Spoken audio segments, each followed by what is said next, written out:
Holy shit.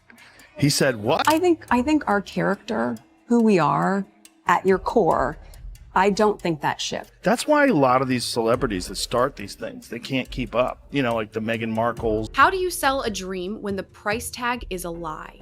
What happens when a global icon's carefully crafted narrative begins to completely unravel? I think a lot of behaviors and habits and roles that you end up playing in your life can bring out the best or worst in a lot of people, but you're still who you are. Like, guys, you don't got to do this. Please, I'm begging you to stop. I'm a little bit vintage in many ways because I'm from a time capsule of handwritten notes. I have to imagine Siri's not on my phone. I don't have location service, things like that, that I'm not caught up in the day-to-day tech things that most people are. Imagine Siri's not on my phone. I don't have location services. Back on Instagram was a really big decision, but also it's just been joyful. I'm really intentional in using it as a platform to share joy and to have fun. Could a single joke from a podcast host expose the biggest branding crisis of the decade? And is the truth about a duchess's newfound career far more shocking than anyone could have possibly imagined? You just can't keep faking it. It's too hard. Actually get a drink in peace? Yes, Yeah. we go out a lot. I love it a lot in our community, in Montecito and in Santa Barbara. I didn't think this interview could get any worse, but it sure did. This isn't just a story about a celebrity interview. It's a full-on media showdown. The world is watching, and the latest chapter in this royal saga is proving to be a wake-up call for everyone. The question on everyone's mind is simple. Are the whispers true? Wasn't there some speculation that she was on Epstein's yacht at one point in time? There was like photos with her and Prince Andrew way back in the day when she was like in her early 20s. Did Joe Rogan really just drop the hammer, exposing a series of stunning contradictions in a viral takedown that has the internet on fire? The controversy began with what seemed like a simple, harmless interview question about her daily life. But the Duchess's response, a beautifully phrased lament about being too busy to churn her own butter, reportedly became the first thread pulled from the sweater. When you sell out that quickly, you actually, it's a double-edged sword because it's an incredible thing to happen. Dude, you're selling like 10 jars of jam. You will not show the figures. They even admitted at Bloomberg's. We don't know what her figures are, but she's sold out. Yeah, because you're doing this fake sellout where you sell 10, 20 products and then, oh, we're sold out. The second seasonal drop and 10x our inventory and thought, So she went from a 10 to 100, allegedly. for sure, that would at They're not going to buy 100 of these dumb jams. Dude, I bet you bought them yourself. least last for a couple weeks. That sold out in a couple hours. And suddenly the conversation goes from at the start of this year talking about a few thousand jars and lids to we need to do a purchase order of 1 million. The audience watched as she painted a picture of a woman swamped by the demands of her life, a modern-day icon trying to balance it all. But then, in a dramatic and public contradiction, she went on to describe in meticulous detail her process for artfully arranging food on her children's plates. You see, you can't be too swamped for a home-cooked meal, yet have all the time in the world for an edible art project. This inconsistency was the first major crack in the foundation. It left viewers wondering if they were watching a person or a perfectly rehearsed performance. And it seems like that lady is a temptress. She's a siren. She's lured him into the rocks. But I'm really unapologetic about the fact that though would it be lovely to go and churn your own butter? Sure, maybe. I don't have time for that. You literally waste time in your garden all the time to get flour sprinkles, so you say. How do you have time for any of this? I don't have time for that. I'm great at ordering takeout and plating it beautifully. And look, and yes, do I have small things where even on my kids' plates, I wipe the side of the plate? Someone might go, oh my gosh, that's so ridiculous. For me, that's 2 seconds where I get to present something that looks a little bit more beautiful. I cannot imagine having a meal with Meghan Markle or trying to cook and she's literally cleaning, changing the order on the plates to make. No one cares. I just want to eat. But this was only the beginning of a larger and more complex crisis. The conversation shifted to the much-hyped launch of her new brand.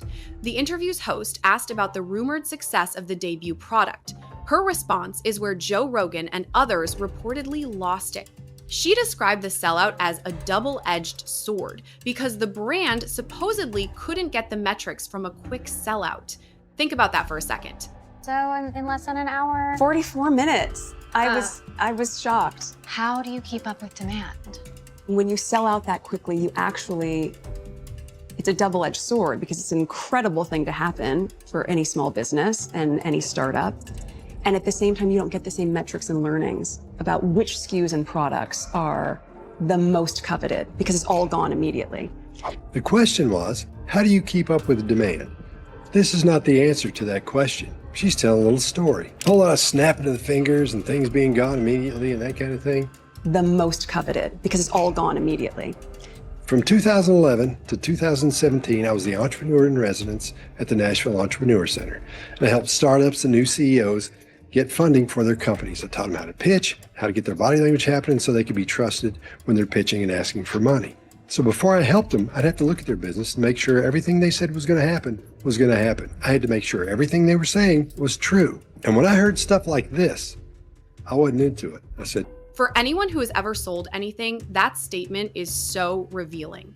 When something sells out, you have the ultimate metric, every unit sold. This whole response felt like a carefully crafted story, designed to sound successful without giving a single concrete number. It was a performance and the internet was the audience, but we were just getting started on this road of shocking revelations. But the alleged fabrications were just getting started. She then made a bold claim about the exasperating process of scaling up her home recipe. This was a heartfelt plea for understanding. Yes, absolutely. How long does it take to develop each product? What's that process like? Oh, goodness. I'm exasperated in some ways by that only because it is such a tedious proposition to scale your own home recipe. It's not your home recipe. Don't keep trying to claim that it is. To something at mass and maintain the same, not just quality, but the same flavor that you're able to do at home.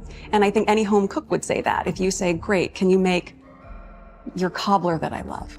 I say, great, of course I can make my cobbler. Great, can you make 1,000,000 cobblers? Can you teach someone how to make 1,000,000 cobblers that taste just like the one that you have at home? I love how she's like introducing like it's the first time anyone's ever done this. Like, girl, so many people do this. It's like, yeah, go hire a company who can do. But insiders say it felt more like a performance than a true entrepreneurial struggle. The reality of industrial food production involves co-packers and shelf life testing, not a romanticized kitchen fairy tale. Her discussion lacked the specific technical details a true founder would know. It raised a very dangerous question. Is she truly the mastermind behind this brand, or is she just the polished face of a marketing campaign for a larger, unseen company? The truth, as some people are now saying, is much more brutal than the fairy tale she tried to sell the world. And what about the story of her father? What about that? That's the part that is still under wraps. Perhaps the most tone-deaf moment, according to those who have dissected the interview, was her story about affordability. She recalled a memory from high school, saving up from an after-school job to buy a rhinestone logo shirt. She claimed this memory inspired her to make her jam affordable for her younger self. Your cobbler that I love. I said, great, of course I can make my cobbler. Great, can you make 1,000,000 cobblers? Can you teach someone how to make 1,000,000 cobblers that taste just like the one that you have at home? that's not the way. Here's the problem. Her jam costs around $9 a jar. For a teenager with an after-school job, that's not an affordable impulse buy. The whole story felt like a flimsy, fabricated attempt to connect with the common person, a move that instead exposed how out of touch she is with the financial reality of most Americans. This wasn't just a bad joke, it was a deeply flawed strategy. Then came what some are calling the most bizarre part, the jar itself. She suggested that once you finish the jam, you can use the jar as a vase or a pen holder. Who develops a product and then tells you what to do with the trash? This isn't a new concept, but the way she reportedly said it came off as profoundly self-important. It's not about the jam, it's about selling the brand. It's about creating a small, shiny totem to her fame, a self-important shrine on your desk long after the product is gone. This makes you question everything. Is the jam even good, or is the goal simply to monetize her name and image through everyday objects? This all culminates in the great irony, her constant use of the word authenticity. She said, with a straight face, that her brand stands out because of its authenticity. But when you call curation authenticity, the public can spot the difference. This feels like a marketing strategy to sell an image of being real to an audience that's tired of fake perfection. It's a dangerously cynical game. When you build your brand on being authentic, but everything you do is staged, you annihilate the very trust you're trying to build. And without that trust, what does she really have left? This is the core of the crisis she now faces. But there's a rumor, an explosive one, about something else she said. So, we're left with the rubble of a narrative. But this story is far from over. In fact, this might just be the beginning. Because if the business metrics are fuzzy, the recipes aren't hers, and the affordability story is a fabrication, then what is actually real? The real problem for her is not the jokes, it's the loss of trust. Once the public feels that a story doesn't add up, every headline, every meme, and every conspiracy theory suddenly feels believable. The public stops believing her narrative, and the internet takes over. And what fills that vacuum isn't sympathy, it's the darkest rumors people are willing to believe. A new bombshell has now dropped, and it has absolutely nothing to do with this interview. What fills that vacuum isn't sympathy, it's the darkest rumors people are willing to believe. One rumor that made the rounds was about a war room in England, where the royal family supposedly planned their messaging and response. This, of course, was another piece of the puzzle that was never confirmed but served to fuel the speculation. The question wasn't what was said about them, but what was being said to them. Were they getting advice, or were they just getting more of what they wanted to hear? She has a new interview coming out, and this time, the rumor is that she is going to come clean. But what would she reveal? The Netflix special was a wake-up call for celebrities everywhere. A polished interview or a friendly magazine spread can't fix things anymore. When a comedian like Rogan takes the stage and drops a rumor that no one else is willing to touch, it hits harder than any tabloid headline ever could. It's a brutal reality that Harry and Meghan now face. Their story has lost the public. The animated parodies, the online memes, and the late-night gags all signal the same thing. They've gone from being symbols of royalty to being props in a comedy skit. But is there a way back? What happens when your name becomes both a punchline and a rumor at the same time? They just stood there, their fairy tale now a public spectacle. The final joke wasn't on Joe Rogan, or the other comedians, or even the royal family. The joke was on them. It's the kind of brutal reality that you can't buy your way out of. When you lose control of your story, you lose everything. And in the world of public opinion, a rumor can be more powerful than a fact. It can be whispered from person to person until it becomes accepted as truth. And once that happens, once your story is viewed as a lie, there is no coming back. So, what's next for the royal couple now that their narrative has been completely hijacked by the internet? But if the business metrics are fuzzy, the recipes aren't hers, and the affordability story is a fabrication, then what is actually real? This leads us to our final shocking question, one that demands its own investigation. What if the entire foundation of this brand, from its origin story to its core values, is built on a single massive fabrication?